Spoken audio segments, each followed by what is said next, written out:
An ideal Christmas dessert today, fresh fruit pavlova. Have a look and see how it's made. So first things first, when you're making meringues, take your eggs out of the fridge. Now you need to take them out roughly about a couple of hours before you actually need them.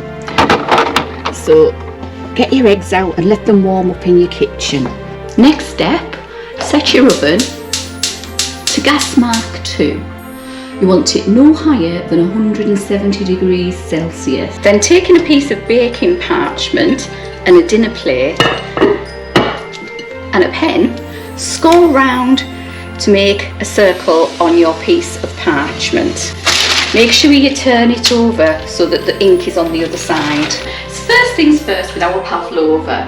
First of all, we need a mixing bowl that is big enough to take the volume of egg whites when they're whipped. We don't want a small one for this. The more space there is in the bowl, the more your egg whites have a chance to expand and grow.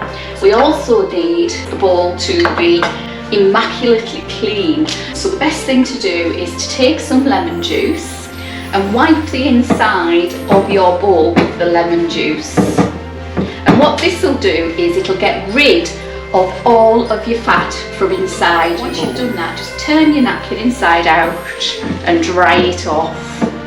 Because water in itself, any sort of vapour in there, can also stop your egg whites from expanding to the things we want. These are the two beaters that you generally find on a mixer. This one, as you know, is used for sponges and so forth, so we're going to put that to one side. We're going to use our balloon whisk. Reason being is it's got more blades to cut through and it'll make the volume a lot better. I wouldn't recommend using a hand whisk such as this.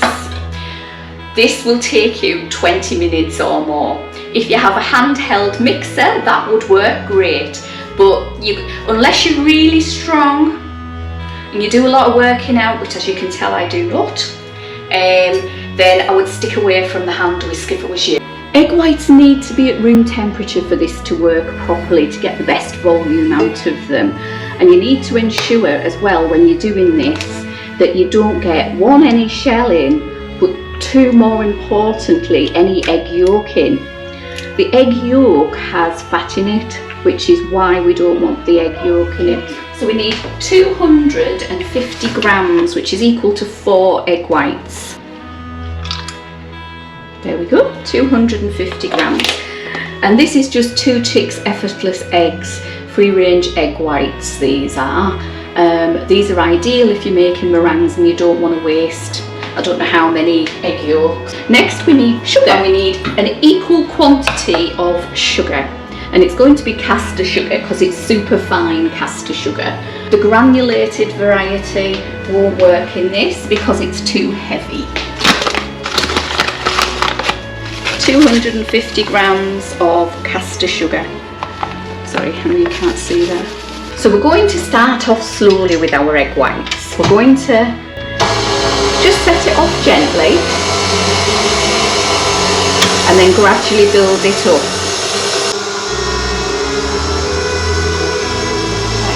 As you can see now, it's starting to get a bit more stiffer. So if I take this up, I can with one hand, here we go. You'll see, hopefully, yeah, that there is a slightly more peak on that. Now this is the time to start adding your sugar, a tablespoon at a time. Put your whisk down and set it off. And we're going to add these a tablespoon at a time until it's all gone. And when you get to the end, switch it off, get it to the back, and you should be left with stiff peaks. Now you can see that's not even separating there, which is good, and it's nice and glossy and shiny. So this is the moment when we need to add some acid. Now you can add any acid such as vinegar, lemon juice, cream of tartar, anything like that works. A teaspoon of vinegar. Now this helps it keep its structure. So there's that. teaspoon of vanilla extract, all in the same, and a teaspoon of corn flour. And the corn flour sort of helps it to stabilise on damp days. And then mix it in to your vinegar and vanilla. If you're in a humid environment, the best thing to do is to add corn flour to your meringues, and it should stop it weeping. I'm going to add this while it's running until it's incorporated. So here we go.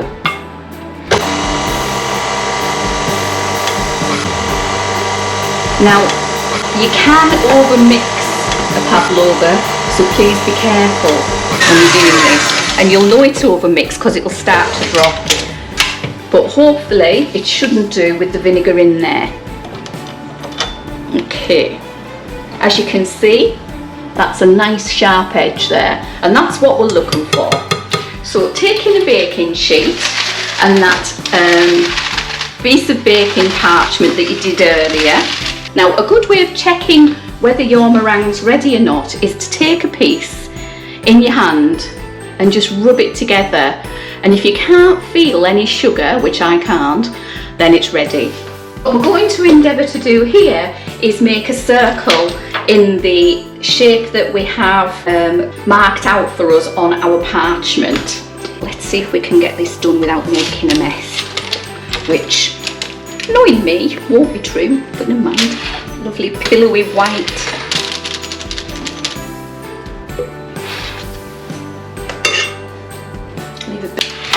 Okay, and just evenly distribute it across the circle.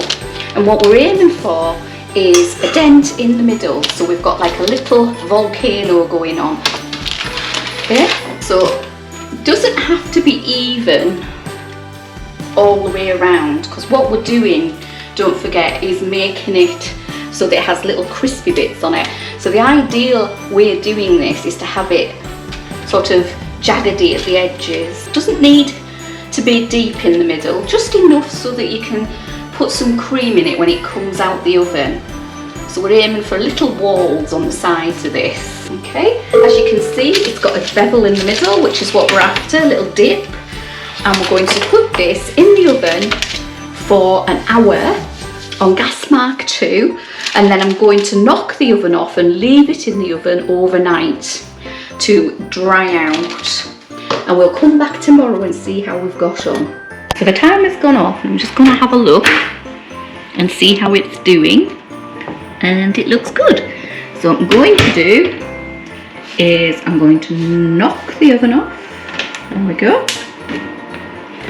And I'm going to leave it to cool in the oven until the morning. My meringue's ready to fill now, so what I'm going to do is I'm going to take some double cream. Now I've got 2 meringues to fill here, one for my son and one for myself. So I've got a large carton. You won't need as much of this, probably the smaller version, the 280 mils would do, but this is 600 mils. And I'm going to pour this into here. To that, I'm going to add 2 tablespoons, can you see this? Yes, you can, of caster sugar. This is just to give it a bit of sweetness. My mum used to do this when I was little. And on top of that, if you know me well, you know what's coming next. It's a little bit of vanilla. If you don't like vanilla, you can leave it out. It's not a necessity, but we're going to put a drop of vanilla in there as well. Then I'm going to get my whisk and I'm going to whip it up until it's soft and fluffy. But I'll have to put the electric on first. It kind of helps if you put the electricity on, guys. Okay, so I'm going to use a mixture of fresh fruit and frozen fruit. And the reason I want to use frozen is because it defrosts and makes nice little streaks in it. So I'm just going to fold this into my cream just now and just turn it around and fold it over. When these start to defrost, we'll end up with some absolutely gorgeous ripple raspberry raspberry ripple going through our pavlova. It'll be absolutely amazing. Okay, once you've got that mixed in, it's time to move it onto our pavlova, which we have here. Now I'm going to do a mixture of fresh fruit and frozen. The frozen we've already got, so next is fresh. But we're going to start by dolloping the cream inside the pavlova. Now don't worry if it's cracked or anything, that is totally fine. In fact, it gives it its character.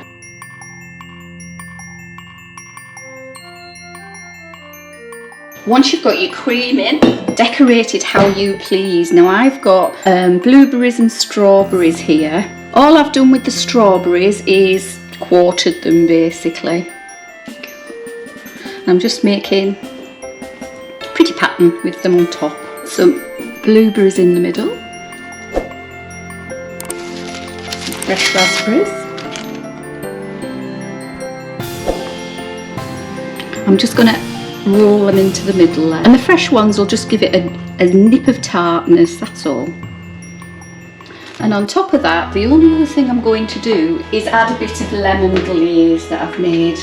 All it is lemon curd in a bit of hot water. Pop it all over. There we go. And a little bit of chocolate maybe grated on top would look nice. 1 square of dark, well 2 actually, 2 squares of dark chocolate I'm going to just grate on top, just to give it a bit of character.